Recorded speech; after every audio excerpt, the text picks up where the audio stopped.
Bienvenue sur Africa 24. Le président Umaro Sissoko Embalo, président de la République de Guinée-Bissau, est aussi depuis le 3 juillet 2022 le président de la conférence des chefs d'État et de gouvernement de la Communauté économique des États de l'Afrique de l'Ouest, CEDEAO. Les enjeux de l'organisation sous-régionale et ses pays membres, la stabilité économique et le développement de la Guinée-Bissau sont les principaux points que nous abordons avec le président Embalo dans cette interview exclusive accordée à Africa 24. Monsieur le Président, bienvenue sur Africa 24. Merci beaucoup. Vous êtes président en exercice de la CEDEAO depuis le 3 juillet au thème du 61e sommet ordinaire de l'organisation sous-régionale à Accra au Ghana. Quels sont selon votre vision les dossiers prioritaires pour ce mandat au sein de la plus grande organisation régionale de l'Union africaine? Moi, je pense que c'est très important cette désignation par mes pairs chefs d'État de la communauté économique ouest-africaine, la CEDEAO, la Guinée-Bissau, que c'est la première fois qu'un pays lusophone arrive à présider cette organisation de plus important sous-régionale. Évidemment qu'il y a beaucoup de choses à faire, mais il ne faut pas qu'on oublie que moi je suis que les représentants de tous les chefs d'État membres. Je ne suis pas le chef d'État dans leur pays. Chaque pays a sa souveraineté. Mais là, je suis choisi pour les représenter et que je sois leur porte-parole. Évidemment qu'il y a la situation sécuritaire dans la zone, depuis le bombardement de la Libye pour l'OTAN. On a vu cette zone de Sahel, Mali, Burkina, Niger, aujourd'hui le Togo. Mais ça, tout, ça vient de la crise libyenne. Parce que c'était vraiment un dépôt, un arsenal des armes. Il y avait beaucoup de gens qui étaient en Libye. Après l'assassinat du président Kadhafi, qu'on a commencé à vivre cette situation. Mais nous, aujourd'hui, la stratégie qu'on est en train de monter, on doit parler dans la même voie. Une fois qu'on prend une décision pendant le sommet, on désigne un porte-parole. Dans ce cas, aujourd'hui, c'est ma personne. On fonctionne dans cette logique. C'est comme ça qu'on peut renforcer l'importance de la CEDEAO. Et par rapport à la Guinée-Bissau, c'est vrai qu'on a passé des situations très compliquées. Depuis 1998, quand on avait nos guerres civiles. Mais aujourd'hui, on a, après que je suis élu en 2020, j'ai prêté le serment en 2020, j'ai repositionné la Guinée-Bissau dans le concert des nations. J'ai un slogan même qui dit il n'y a pas de petits États, il n'y a que des États. Pas de petits États, il y a des États. C'est vrai que nous sommes un pays pauvre, ça c'est vrai, c'est logique. Mais je crois beaucoup dans la solidarité sud-sud et surtout dans la solidarité africaine. Pour me pousser, comme ils sont toujours, je suis le chef de l'État le plus jeune d'Afrique de l'Ouest et à part le président de Madagascar, je suis le plus jeune aussi dans le continent. Et tout ça, je vois que je suis toujours chéri par mes pères. Il y a des gens qui m'appellent fiston, je les appelle papa. Il y a des gens qui j'appelle grand frère. Le seul qui m'appelle grand frère, c'est président, mon ami et mon frère, Rajolina de Madagascar. Et ça, déjà, c'est très important pour moi. J'ai en train d'apprendre avec les expériences et l'échec des autres. Et Guinée-Bissau aujourd'hui, je pense que tout le monde qui connaissait avant la Guinée-Bissau, s'il revient Guinée-Bissau, il sait au moins, il y a l'ordre de la discipline. Quand je dis ordre de la discipline, ce n'est pas une question d'être dictateur, non. Moi, je suis un démocrate. Mais c'est important en leadership, parce que l'Afrique a besoin des hommes qui renforcent des institutions d'État. Et c'est ça qu'on fait aujourd'hui. Et ça fait longtemps qu'on n'a pas de programme avec le Fonds monétaire et le Banque mondiale. Mais tout ça, aujourd'hui, on a réussi à le faire. Dans la CEDEAO, les changements anticonstitutionnels de régime ont cristallisé l'attention ces 2 dernières années avec les cas du Mali, de la Guinée et du Burkina Faso. En tant qu'homme d'État, comment comprenez-vous cette situation de changement anticonstitutionnel? Quelles solutions préconisez-vous pour les prémunir? C'est vrai, malheureusement, c'est vrai. Moi, des fois, j'ai dit, mais comment c'est possible? On le voit juste en Afrique de l'Ouest. Il n'y a rien qui peut justifier un coup d'État. rien ne peut justifier un coup d'État. Moi, par exemple, si quelqu'un me demande si je ferai le 3e mandat, je lui dirai non. Mais je pense que chaque peuple est souverain de choisir. Et où on peut sanctionner un chef d'État, c'est aux urnes, dans les urnes, pas avec les armes. Et ça, c'est inacceptable. Mais bon, malheureusement, le mal est déjà fait. Et on ne peut pas aussi faire corriger un mal avec un autre mal. On a sanctionné les Mali, on a vu cette sanction. C'était très dur pour la population. Et là, on a compris, vraiment, il faut aussi, je pense que nos frères maliens ont compris les messages de la CEDEAO. Et là, on va les accompagner pour qu'ils arrivent à aboutir à un changement pour la démocratie et pour la volonté du peuple malien. Le phénomène du terrorisme gagne du terrain dans cette sous-région. Le Nigeria, le Mali, le Burkina Faso, le Niger et maintenant le Bénin et le Togo en sont victimes. Quelle est la stratégie de la CEDEAO pour mettre un frein à ce fléau? Et ça, nous sommes dessus. On est en train de travailler dessus. Parce que vous savez que des fois, on peut vivre avec un terroriste et sans savoir si c'est vraiment un terroriste. Ce n'est pas les gens qui peuvent porter les uniformes. Le cas de Boko Haram. Le Nigeria, il a une grande armée, une armée trop puissante. Mais on ne peut pas savoir c'est qui. Et des fois, ils sont dans la ville. Même. Mais comment on peut le faire? Quand on fait les stratégies communes dans tous ces pays. Mais tout ça, c'est le réflexe de la destruction de la Libye. Oui.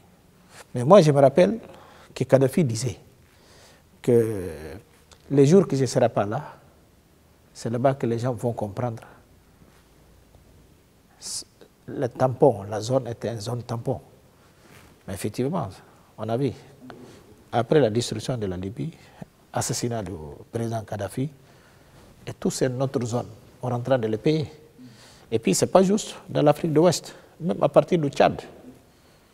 À partir du Tchad. Et nous, ici, Guinée-Bissau, on peut dire, pour l'instant, alhamdoulilah, nous sommes épargnés. Mais là, quand on dit ça, il y a le Sénégal qui est à côté du Mali, et Togo, Bénin, et Nigeria, Cameroun, qui est Afrique centrale aussi. Tout ça, Mali est arrivé à un moment où nous tous on était préoccupés pour dire est-ce qu'ils ne vont pas prendre Mali? Vous voyez? Mais là, je pense que c'est pour cela que beaucoup de chefs d'État nous ont demandé de reconsidérer cette sanction vis-à-vis de nos frères maliens, pour pouvoir les accompagner et les aider, pour les montrer que nous ne sommes pas contre le peuple malien, parce que nous sommes des frères. Donc, aujourd'hui, la CEDEAO est très préoccupée avec la situation du terrorisme dans nos sous-régions. Mais nous sommes dessus, on échange des informations, mais le terrorisme, c'est déjà sans visage. Voilà. Donc, il faut être intelligent pour pouvoir lutter contre le terrorisme. Monsieur le Président, ici en Guinée-Bissau, vous avez été victime en février 2022 d'une tentative de déstabilisation. Comment garantir une meilleure stabilité politique en Guinée-Bissau au cours des prochaines années? Aujourd'hui, je pense que, vous voyez, la réaction tout de suite de la CEDEAO. Tout de suite, j'ai les forces de la CEDEAO ici, 600 quelques personnes. C'est une force de stabilisation. Et moi-même, j'ai renforcé ma sécurité. Parce que, qu'est-ce qui s'est passé? C'est certains éléments de l'armée, qu'ils ont en prison d'ailleurs, qui étaient connus. Parce que tous les coups d'État, c'est le même visage. C'est le même visage. Je pense qu'on n'était pas assez prudent pour prendre les mesures sérieuses qu'on a prises aujourd'hui par rapport à ces éléments. Donc, on est en train de travailler pour montrer que ce n'est pas la peine. Aujourd'hui, Guinée-Bissau n'a pas besoin de notre coup d'État. Parce que, bon, parmi les choses que je sais, il y a des conséquences. Quand j'ai juré, j'ai dit, bon, ici, sera plus le narco-État, ni un pays de désordre. Je préfère mourir que laisser ces pays-là rentrer en désordre. Pas de corruption, pas de désordre. En tout cas. Et là, il y a des conséquences. Parce que quand il y a des désordres et quelque chose, que les narcotrafiquants aussi en profitent quand l'État est fragile. Mais là, aujourd'hui, nous sommes relevés, nous sommes debout en tant qu'État pour repositionner la Guinée-Bissau dans la concert des nations. C'est pour cela que toutes mes pairs, pour unanimité, ils ont arrivé à me confier pour que je sois le représentant en tant que président en exercice de la CEDEAO. La Guinée-Bissau vit une crise institutionnelle avec un parlement dissous par vos soins le 16 mai 2022 et la convocation d'élections législatives anticipées pour le 18 décembre 2022. Dans votre discours, vous avez évoqué, je cite, des divergences persistantes et ne pouvant être résolues avec le Parlement. Quelles sont vos attentes à l'issue de ce scrutin? Moi, je pense que cette crise, c'est une crise junior. Ce n'est pas une crise majeure. Dans la démocratie, moi, en tant que gardien des institutions de l'État, il y avait une incompréhension. Parce que, comme vous le savez, le Parlement, ça fiscalise le gouvernement. C'est pour surveiller l'action du gouvernement.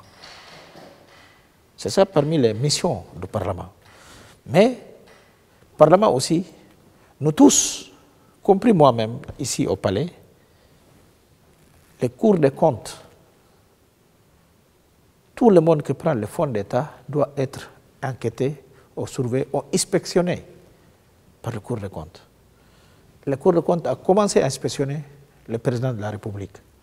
J'ai dit, vas-y, parce que si j'ai des fonctionnaires, ils doivent savoir comment on utilise les fonds. Et notre système, c'est comme ça. Mais quand ils sont arrivés au Parlement, ils n'ont pas... Il y avait des incompréhensions. Et de là, et tenant en considération la feuille de route que nous tous, on était d'accord, moi, le Parlement, Cour suprême, le procureur de la République et le Cour des comptes, mon conseiller, parce que tous ils sont membres du Conseil d'État, m'ont dit, Monsieur le Président, vous savez, il faut redonner encore le peuple le choix, parce que ce Parlement-là, on ne peut pas aller avec, ça suffit. Après mes consultations à tous les partis politiques, sont là-bas, il y a des autres qui étaient d'accord et les autres qui m'ont dit, Monsieur le Président, on vous accompagne. J'ai dit non, ce n'est pas me l'accompagner moi, c'est l'intérêt national. J'ai dit bon, là, parce qu'après les populations ne vont pas comprendre, ça c'est pas le président de la République, parce que les gens ici voient que le président, j'ai dessus le Parlement, j'ai appelé les gens pour aller aux urnes en décembre. Pourquoi? Parce que il y a beaucoup de fichiers électoraux à faire, les recensements à conclure, époque de pluie, mais ça c'est consensuel aussi, avec tous les partis politiques. Et tout le monde était d'accord avec ces dates. C'est pour cela que j'ai remarqué, mais toutes les autres institutions, ils sont debout. La présidence, le gouvernement, les tribunaux, et même les commissions permanentes de l'Assemblée, ça fonctionne. Voilà. Par rapport vis-à-vis de notre Constitution, même en cas de dissolution du Parlement, il y a un organe qui s'appelle Commission permanente, et ça fonctionne. Ce n'est pas un Parlement, mais c'est une institution de gestion du Parlement. Le plan stratégique de développement de la Guinée-Bissau prévoit une croissance basée sur 4 piliers majeurs. Les mines, le tourisme, l'énergie, l'agriculture agroalimentaire. Quelles sont les potentialités du pays dans ces différents secteurs? Et nous, comme vous le savez, on a beaucoup de ressources naturelles que nous n'avons pas commencé à exploiter. Le pays est vierge. Et là, les seules choses qu'on exporte chaque année, nous sommes parmi les leaders, c'est en accord les noix de cajou. Oui, les noix de cajou, on a de très bonnes qualités et les choses qu'on exporte vers l'Inde et le Vietnam. Et ça nous apporte beaucoup de revenus pour l'État. On a aussi l'agriculture, c'est vrai, mais la pêche. Et nous sommes déjà commencé à voir avec nos partenaires. C'est confirmé déjà qu'on a du pétrole.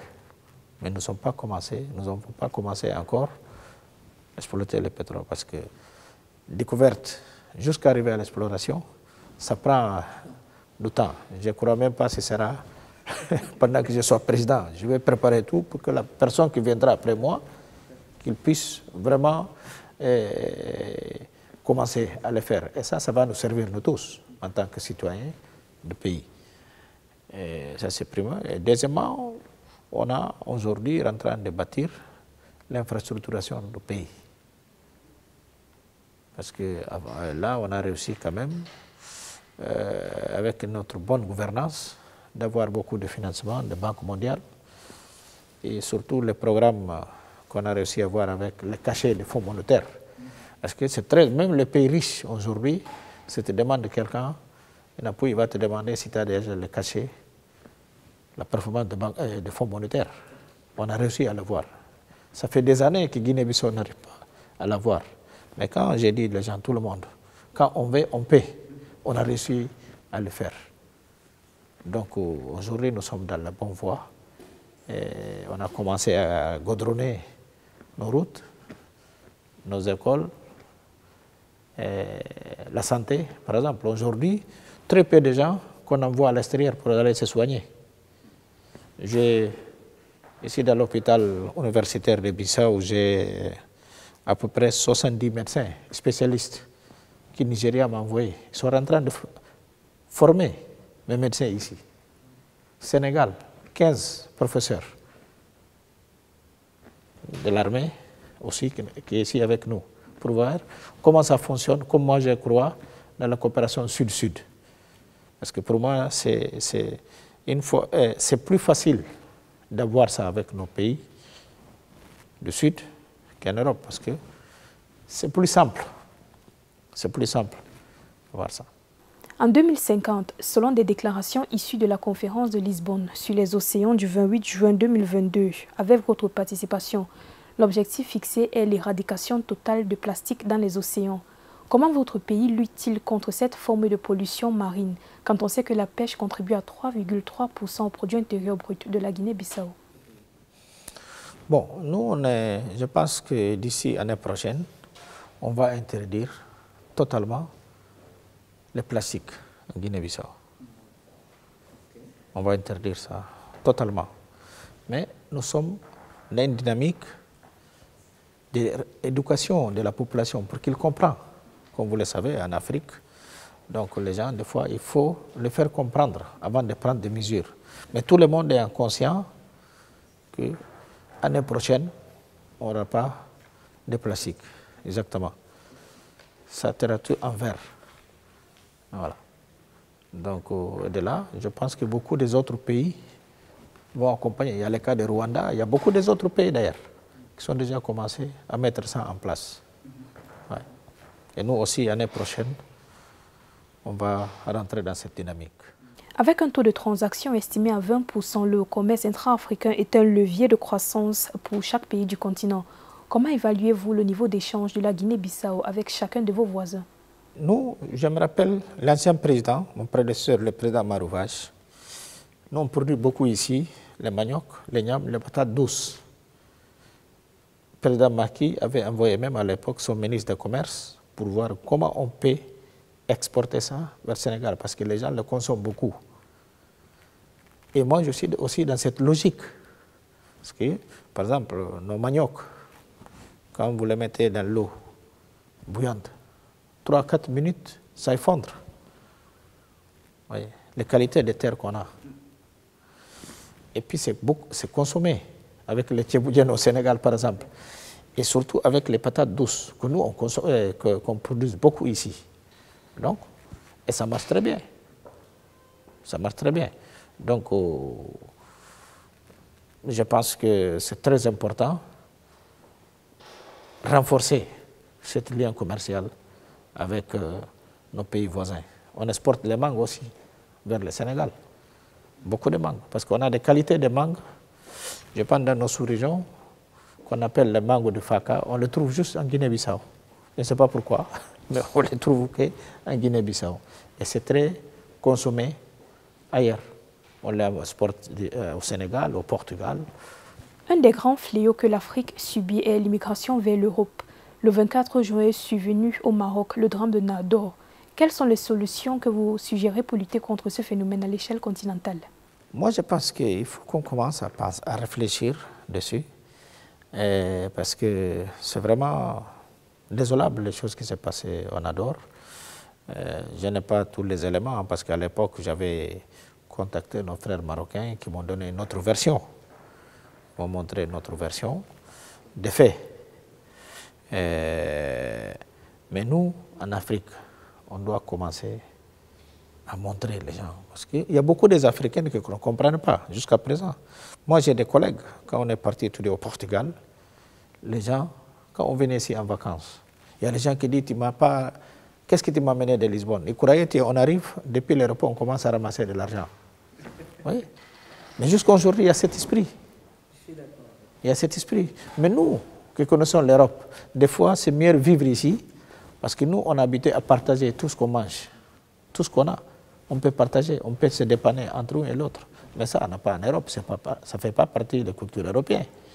Bon, et nos frères, effectivement, quand les choses ne marchent pas en Afrique, ils préfèrent risquer leur vie, prendre des bateaux, les pirogues, pour traverser l'océan, pour aller en Europe, en pensant qu'ils pourront retrouver en vie. Mais des fois, on est en Afrique aussi. Mais il faut que nous aussi, on crée les moyens de l'emploi, surtout, et en condition des salaires adéquats.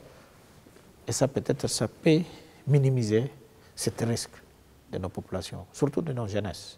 Quelles leçons et souvenirs gardez-vous du feu président angolais José Eduardo dos Santos? Quels souvenirs gardez-vous de ce grand homme politique? C'est un grand panafricaniste, c'est un homme d'État.